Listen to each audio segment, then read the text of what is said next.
ভগবান কষ্টি করে নেয়, যাচাই করে নেয়। সোনা যেমন আগুনে না পোড়ালে খাঁটি হয় না, ভক্তকেও তিনি ভালো করে পুড়িয়ে খাঁটি করে নেয়। দেখবেন যারা কৃষ্ণ ভক্ত, কৃষ্ণকে ভালোবাসে, তাদের জীবনে কষ্ট বেশি, দুঃখ বেশি। আপনি যত অন্যায় অত্যাচার করবেন, আপনার জীবনে দুঃখ কষ্ট থাকবে না। কিন্তু যারা কৃষ্ণকে ভালোবাসে, তাদের কেন জীবনে দুঃখ কষ্ট? কারণ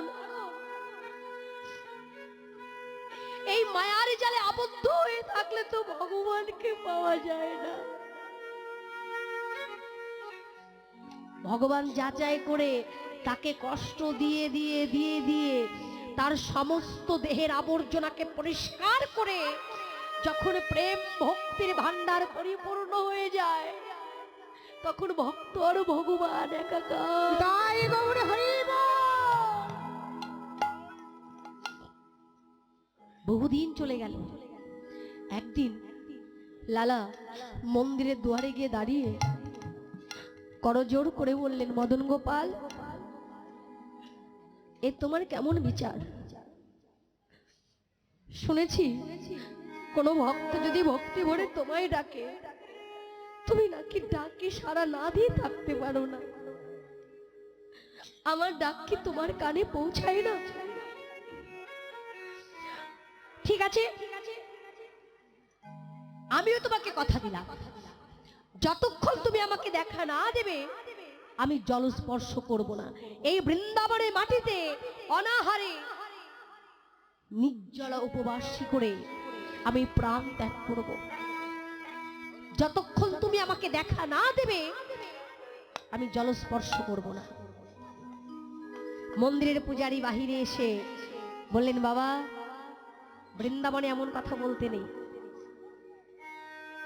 তোমাকে আমি একবার করে প্রসাদ দেবো, তুমি প্রসাদ পেও।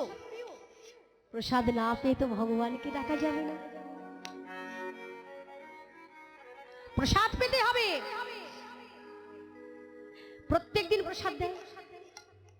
একদিন বৃন্দাবনে ঝড় বৃষ্টি শুরু হয়েছে, প্রচন্ড ঝড় বৃষ্টি হচ্ছে। মন্দিরের পূজারী কিছুতেই আর ঘর থেকে বেরোতে পারছে, এত ঝড় বৃষ্টি হচ্ছে। কিন্তু মাগো, ভক্ত যদি অনাহারে থাকে, আমরা মনে করি ভক্ত কষ্ট পাচ্ছে। ভক্ত যদি কষ্ট পায়, আমার ভগবানও কষ্ট পায়, আমার গোবিন্দও কষ্ট পায়। পূজারী ঘর থেকে বাহির হতে পারেনি, কিন্তু অন্তর্যামী ভগবান, ভক্তের ভগবান, সে কি করেছে? ওই পূজারী রূপ ধারণ করে একটি প্রসাদের পাত্র নিয়ে ছুটতে ছুটতে ঝড় বৃষ্টি মাথায় নিয়ে লালা বাবুর কুঠিরের দুয়ারে দাঁড়িয়ে চিৎকার করে রাখছে, লালা, ও লালা, ঘরের দুয়ার খোল, কখন থেকে দাঁড়িয়ে আছি। লালা ছুটে গিয়ে দেখছে মন্দিরের পূজারী দাঁড়িয়ে আছে। বলছি, কি আশ্চর্য! আচ্ছা ঠাকুর মশাই, আমি একদিন না খেয়ে থাকলে কি মরে যেতাম? এই ঝড় বৃষ্টি নিয়ে আপনাকে আসতে বলেছে কে? পূজারীর বেশে গোবিন্দ বললেন, লালারি, তুই একদিন অনাহারে থাকলে যে আমি কষ্টে থাকতাম। একটা কাজ করতো বাবা, তাড়াতাড়ি করে আমার পাশে বস। পাশে বসিয়েছে, বলছে, শোন, প্রত্যেকদিন তুই নিজের হাতে প্রসাদ পাস, আর আজকে আমি নিজের হাতে তোকে প্রসাদ পাইয়ে দেব। ভক্ত বৎসল্য ভগবান নিজের হাতে প্রসাদ মাখিয়ে সেই প্রসাদ লালার বদলে তুলে দিচ্ছেন। লালা, প্রসাদে পা।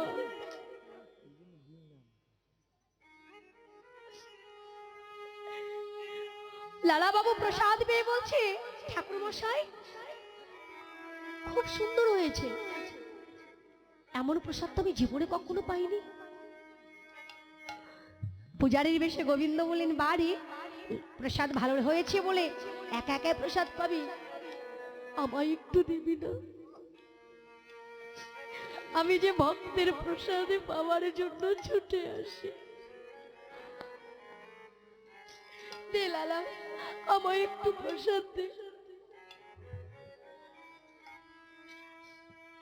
ভাবুন তো,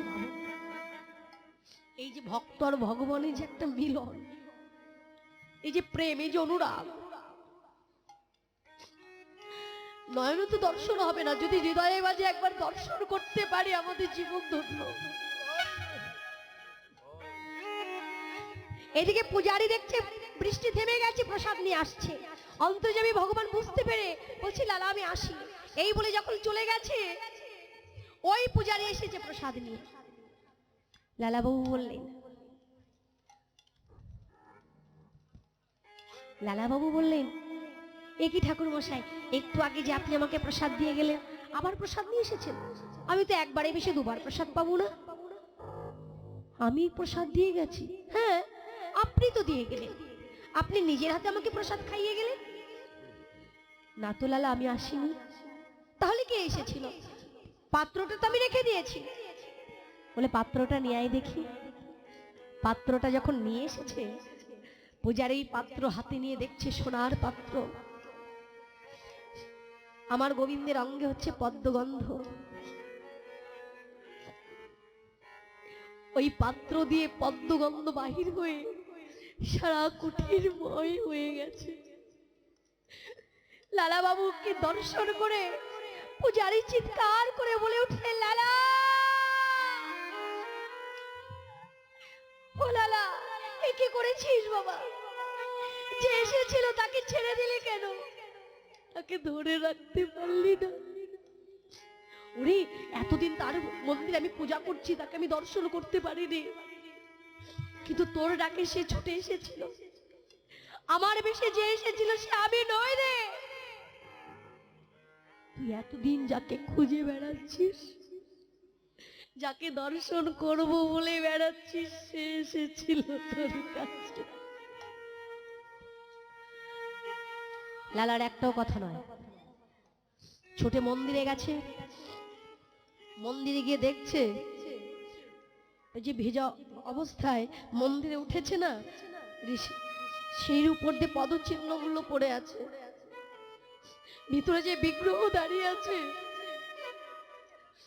বিগ্রহের সমস্ত বস্ত্র ভেজা, জল ছুঁয়ে ছুঁয়ে পড়ছে।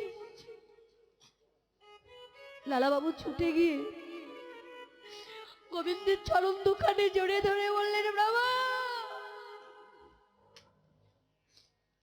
এ তোমার কেমন বিচার?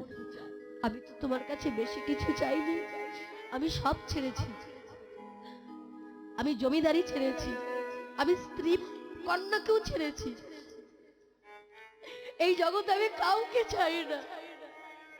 আমি শুধু তোমার কাছে চেয়েছি, যেদিন আমার এই জীবনের বেলা ডুবে যাবে, প্রভু গো,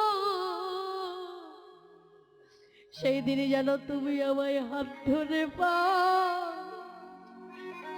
করে দিও।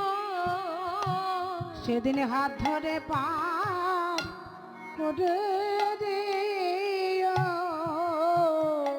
সেদিন যেন আমায় হাত ধরে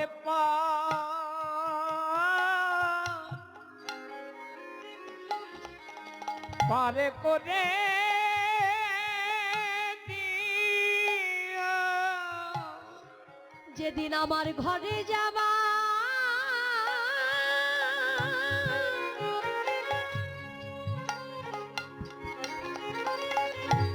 আমার ঘরে যাবা,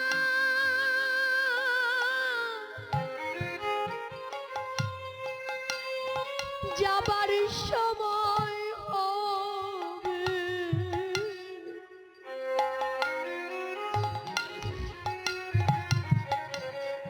সেদিন আমার হাত ধরে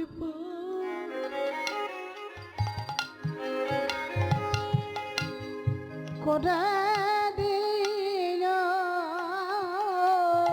যেদিন আমার ঘরে যাবা,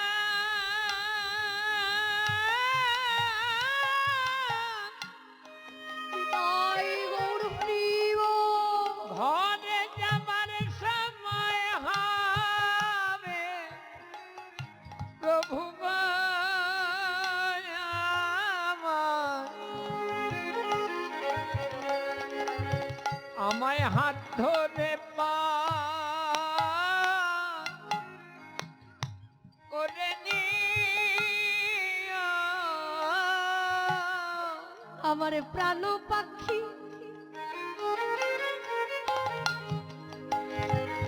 যেদিন উড়ে যাবে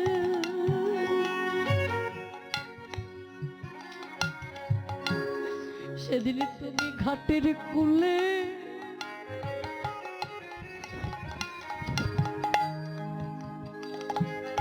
দাঁড়ায়ে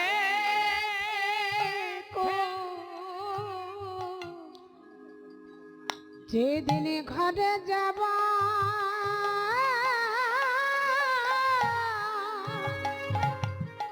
সময় হবে প্রভু গো, আমায় ভব নদী পার করে দেবে ঘাটের কুলে বসে রব।